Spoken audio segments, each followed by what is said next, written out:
Good afternoon. Well, actually, morning. Good morning, everybody. It's a bright and Friday morning, and today I'm talking about 365 Days to the Wedding, Episode 2 review. Now, last week this adult rom-com was kind of interesting. You got Rika and Takuya, just like two polar opposites. You had one who lives a normal life, and has a cat. And then, you got one who loves maps. Like, she loves maps to the core. And, you know, there's this huge trip coming along, but it's only for non-married people. So you got these two lying to everybody, saying, oh, we're married. We're getting married in a year. So now it's like, okay, we got to play our cards right. This adult rom-com was very interesting. The first episode was very, very kind of like the Rent-A-Girlfriend effect. You know how like Kazu and Chizuru had to pretend they're a couple and to tell their grandmas, to tell that bitch ass mommy, and then to tell the friends, hey, we're a couple.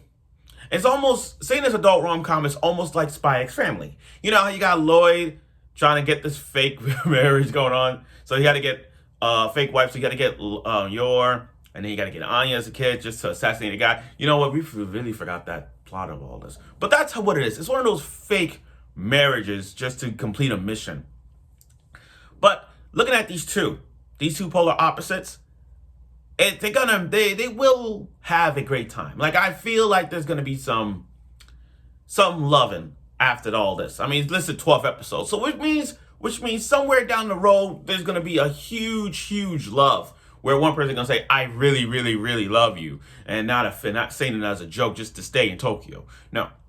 So after the first episode, we are now in the verge of episode 2, and episode 2 left me like, we're not even halfway through the episode, and we already get that big old like boom vibe. So without further ado, let's get right to it with episode 2 review of 365 Days to the Wedding. Also, excuse the glossiness out there because it's a Friday morning and I gotta go to work. So bear with me on this one. That's why I'm doing this now. So you're not gonna get that other video of 2.5 dimensional seduction yet. Also, I'm still working on like another show to talk about, like a third fall anime to watch. Something that's interesting. I think I got one, but I'm gonna have to see episode 2 to believe it.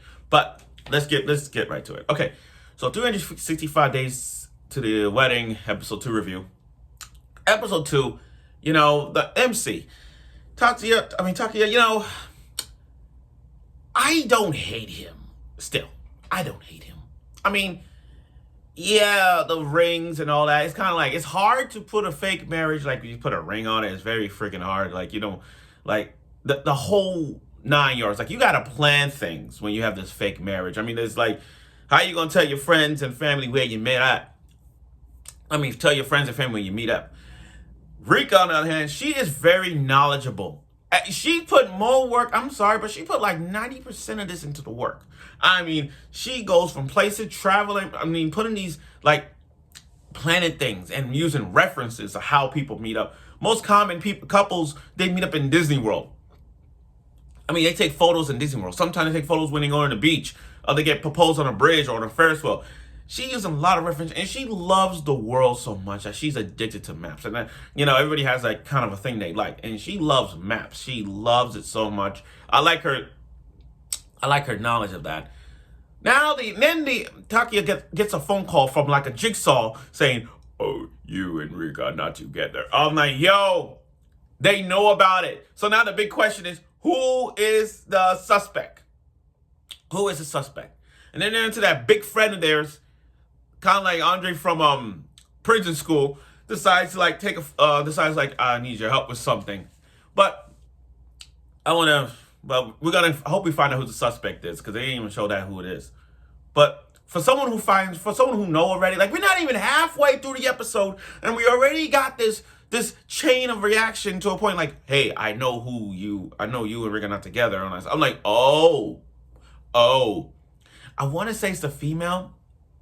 I want to say it's her, but I got a gut. I don't know who, but I got that feeling. I don't know, maybe.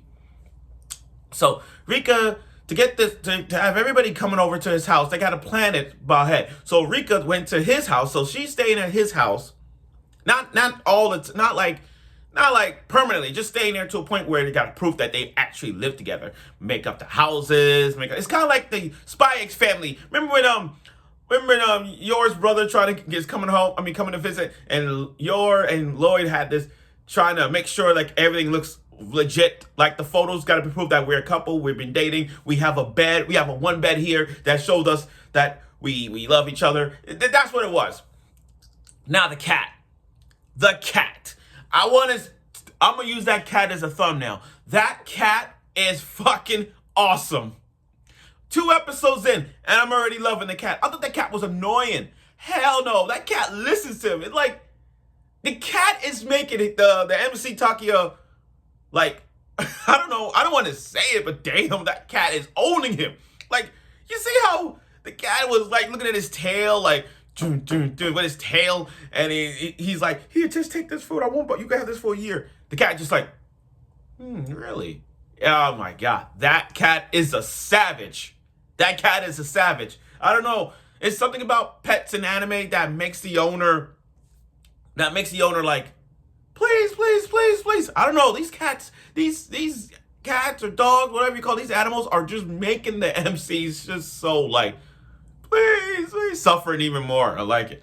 So Rika came to the house, everything settled, and now the guys are just having a party of their own, making sure like, oh, this marriage, it was a nice sort of thing. Very nice indeed. Very nice. So then, again, we're not even like 5 or 6 episodes in.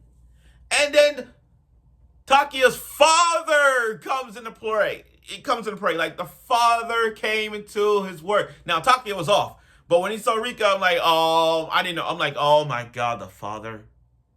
What suspense is this? We're not even halfway through the episode, and we already got the father coming. We already got Takuya's father in. Now I'm digging into this. Now I'm loving this. I gotta see where this goes. I mean, again, the father comes in episode 2. What's next? You're gonna have Takuya. What's next? You're gonna have Rika's someone come in the next episode? I don't know. But when Takuya's father came in, I'm like, yo, we're not even halfway. We're in episode 2, and there's already suspense. And it's funny because it's like they forgot. Like, hey, this fake marriage we're just doing it to our friends, but we forgot adding the family into it. So now with this whole fake marriage, they got to put more stress into it. Yeah, they did it for the friends, but what about the family? And they forgot.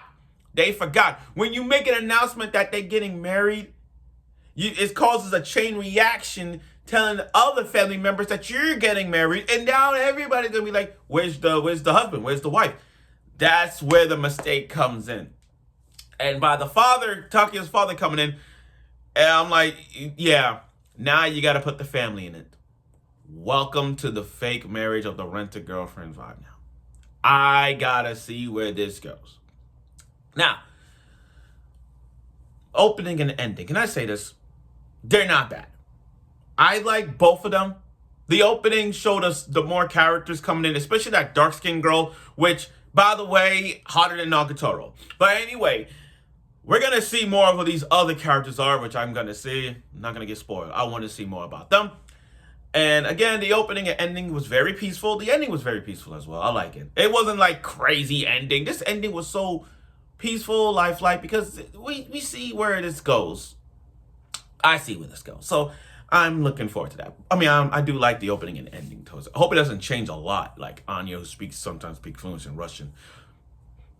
Sorry, I hope it doesn't change like that. But my point is, the opening and ending is very peaceful, pure, nothing too heavy, but it's great.